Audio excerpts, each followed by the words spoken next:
While at the In the Fed rally outside the Federal Reserve Bank in Dallas, Texas, we spoke with Ron Paul's brother, Wayne Paul.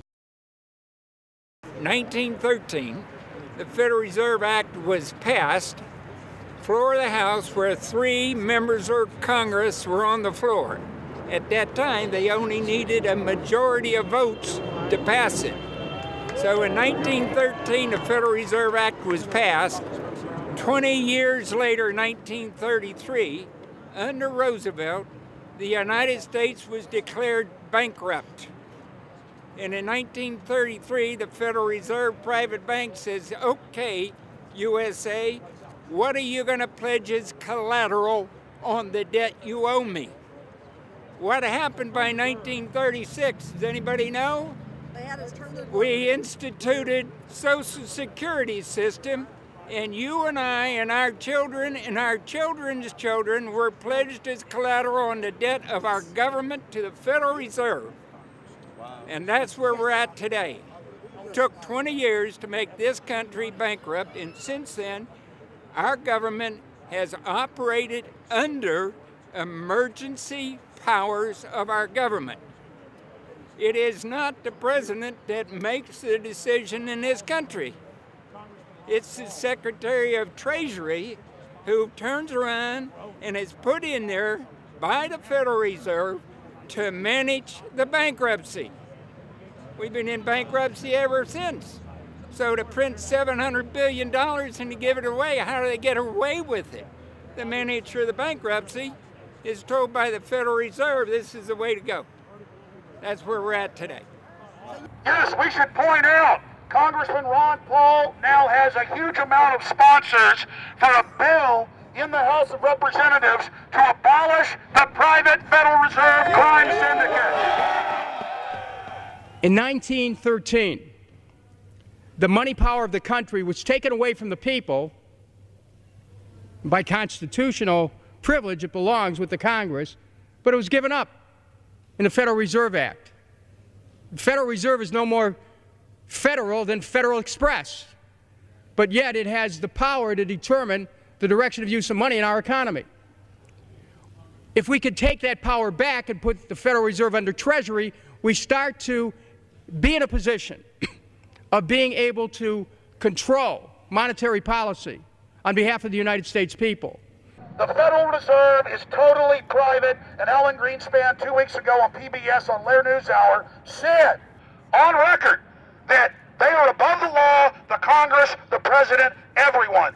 No court can do anything. We run America.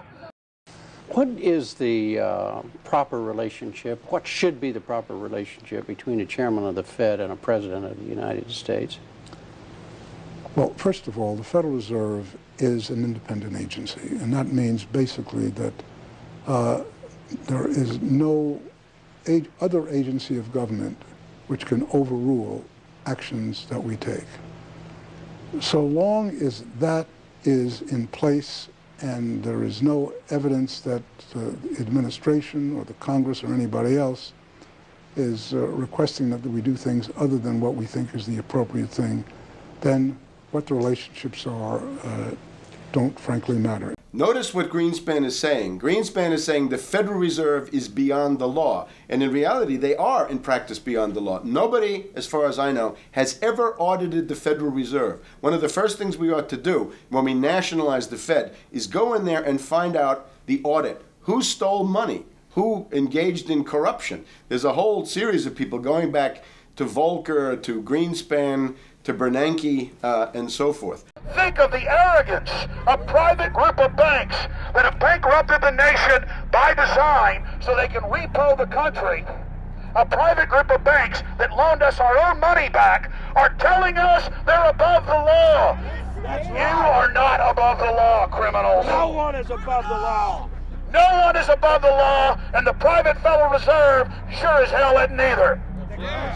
Since the founding of the Federal Reserve back under Woodrow Wilson, the Federal Reserve has struck out 3 times. They didn't stop the crash of 1929. They didn't stop the banking panic of 1932, 1933. And now they are the cause of the derivatives crisis because they're the ones who inflicted derivatives on the world with Alan Greenspan. Instead of our economy being about goods and services and real products and manufacturing.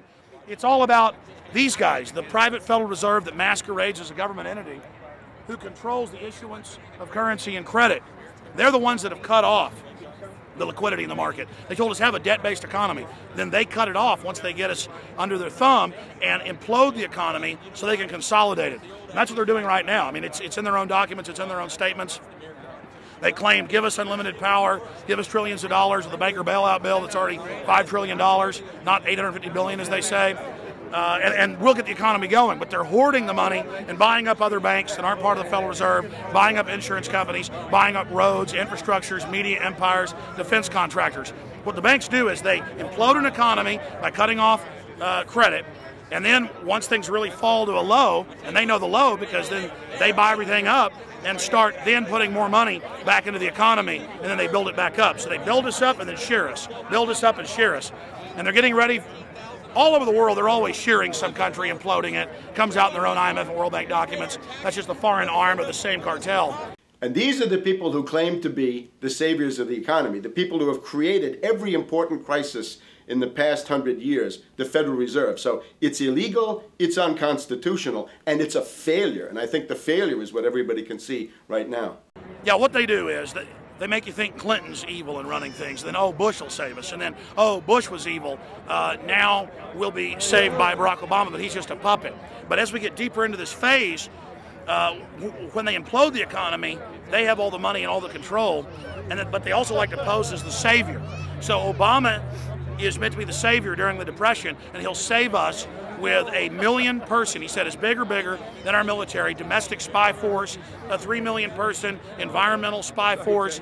So giving people these jobs to be government bureaucrats and spies to go out and manage the other 290-something million Americans.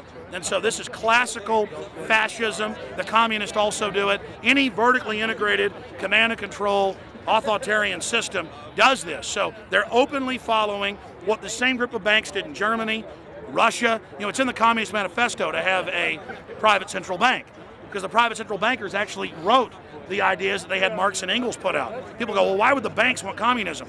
It doesn't exist. They rape us, they consolidate us, they put us into work brigades, they make us slaves, and they say it's a people's paradise.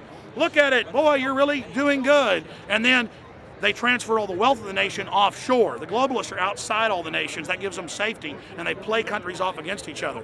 And so that's what we're facing and dealing with. And so they're bringing in classical, hardcore tyranny in the U.S., but we have the internet. We've grown our numbers. The alternative media has exploded. That's what they're trying to move in to shut down and regulate and tax the web, but it's too late for them. They're playing in the 19th century, 20th century rules. It's 21st century, the century of resistance to tyranny. And so it's going to be one hell of a fight with the people and free humanity on one side and the New World Order on the other. And every one of you out there counts, needs to be involved in this fight like nothing you've been involved with before, because this is life and death.